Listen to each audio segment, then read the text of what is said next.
אני שירן לגזיאל, בת 31, גרה היום ברמת גן, במקור מאלפי מנשה. גדלתי בבית מסורתי שמאמין בערכים ומסורת.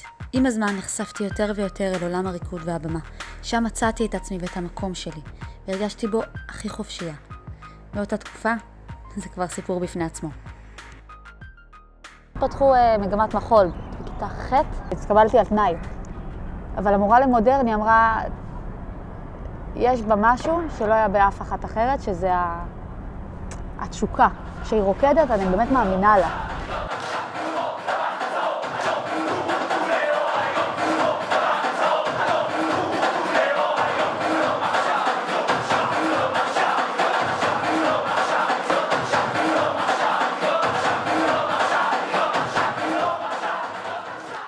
ההורים, הם אהבו לראות אותי נלחמת על המקום שלי ועל האמביציה שלי. כולם נשלחו מהמגמה, חוץ ממני ועוד איזה 2 בנות. ואני לא אשכח, ישבתי בסלון ליד אבא שלי, כי אבא שלי הוא איש ההיגיון. אבא שלי הוא איש השכל, איש ההיגיון, אמרתי לו, ואז הוא רואה שאני בוכה, עושה לי, הוא רואה טלוויזיה, הוא לא מתייחס, אמר לי, מה קרה?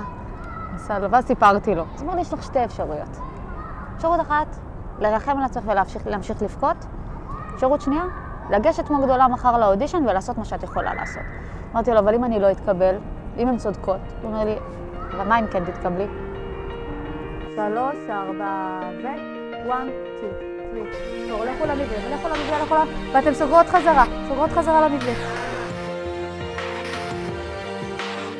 איך תתפרנסי מזה? זו השאלה הראשונה. אחרי שהוא קלט שאני מתפרנסת מזה יופי של פרנסה, והוא הבין שאני ממש בסדר ואני מתקדמת וזה, אז הוא אמר, אבל מה עם משפחה? איך תוכלי, כאילו, אין מה לעשות, משפחה דתית. קודם כל זה משפחה. 2015, נראה לי.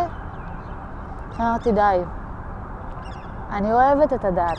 אני מאמינה בערכים ובמהות ובמסורת. מה שכאילו הדת מחנכת עליה, איך שגדלתי בבית. אבל אני לא דתייה. לא שומרת שבת. אני לא יכולה לשמור שבת. זה האהבה שלי, זה המקצוע שלי. אני לא יכולה.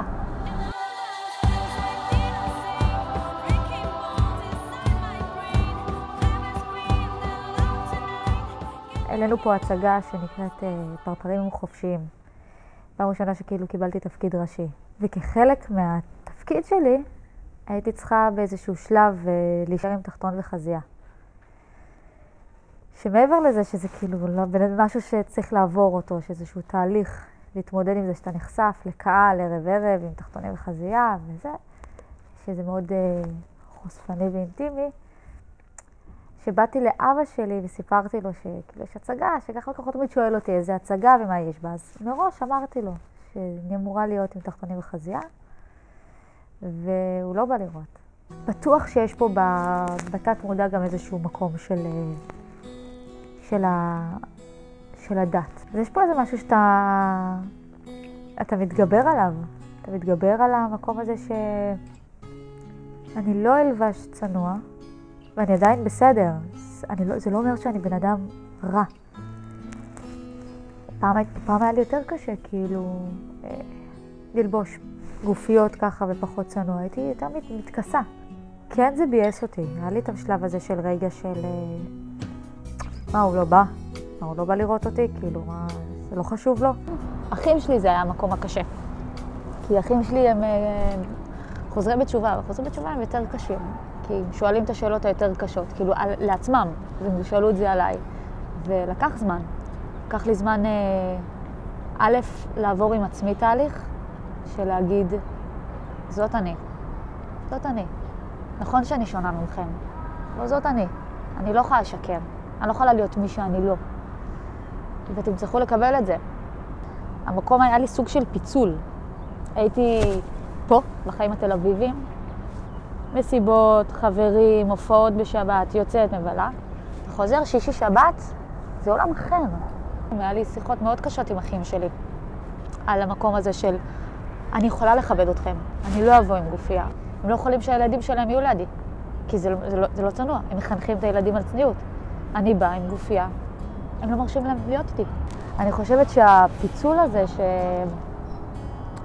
שנכנסתי לעולם הזה והתחילה החקירה, זה מה שהוביל אותי החוצה מהדת. מה שאני אוהבת בדת, שעליו אני מנה שגם את המשפחה שלי אני אחנך על זה, זה הערכים, זה הכבוד, קודם כל תהיה בן אדם, קודם כל.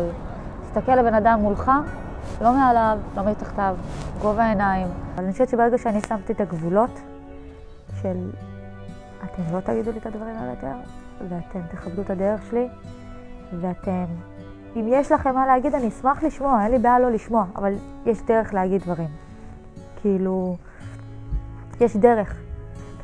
זה בסדר שאתה לא מסכים עם מה שאני עושה, זה בסדר, אני גם לא מסכימה תמיד עם מה שהם עושים. אז כאילו, אבל כל עוד אנחנו מקבלים, אנחנו לא שופטים, אנחנו אוהבים אחד את השני, ואנחנו מבינים שאנחנו פשוט, אמנם 5 אחים, אבל כל אחד הלך לדרך אחרת לגמרי. זה מדהים. אז אני אודליה, אחותה הקטנה של שירן, אני בת 21 עוד מעט, 11 שנה הפרש. כמשפחה, אנחנו משפחה מאוד מגובשת. אנחנו 5 אחים, יש פערים בגילאים, אני הכי קטנה. אבל אנחנו מקבלים אחד את השני, יודעים לדבר, כמו בכל משפחה יש ריבים, יש ויכוחים, יש חילוקי דעות, אבל כל דבר הכי קטן אנחנו ביחד וכמשפחה. הבינו את זה מהרגע שהיא עברה לאילת, להיות בצוות בידור באילת. הרגע שהיא עזבה את הבית, ידעו שהיא מופיעה, היא עשתה את זה בשבת, זה לא בהכרח עבודה, כולנו גם היינו באים אליה לאילת, יושבים אצלה, רואים את ההצגות שלה. אני לא חושבת שלקחו את זה בצורה לא טובה או משהו כזה. אני לא מכירה את שירן בצורה אחרת, מאז ומתמיד זאת הייתה האהבה שלה.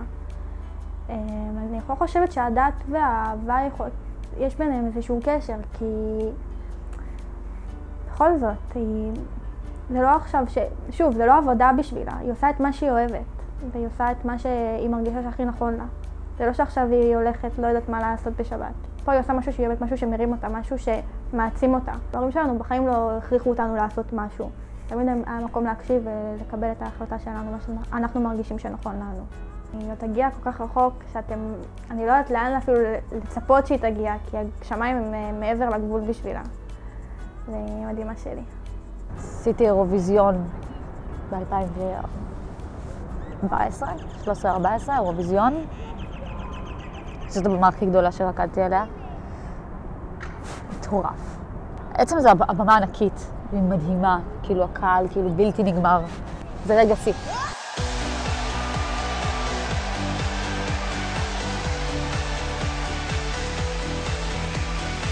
מה אני מאחלת לעצמי? וואי, זו שאלה קשה. הייתה לי מורה מהממת שאמרה לי, כשהייתי קטנה, אמרה לי, תמיד תהיי לי ילדה של החיים. אמרתי, תלכי ידיים ככה פתוחות, מה שיבוא יבוא, תקבלי הכל ותמיד שיהיה לך את היכולת לעשות כאילו, יאללה. אני מקבלת הכל, אני מתמודדת עם הכל ואני חיה את הכל. אני מבינה שזה מה שימשיך, אני לא אפול לפחדים ולחוסר ביטחון אני אמשיך להיות ילדה של החיים.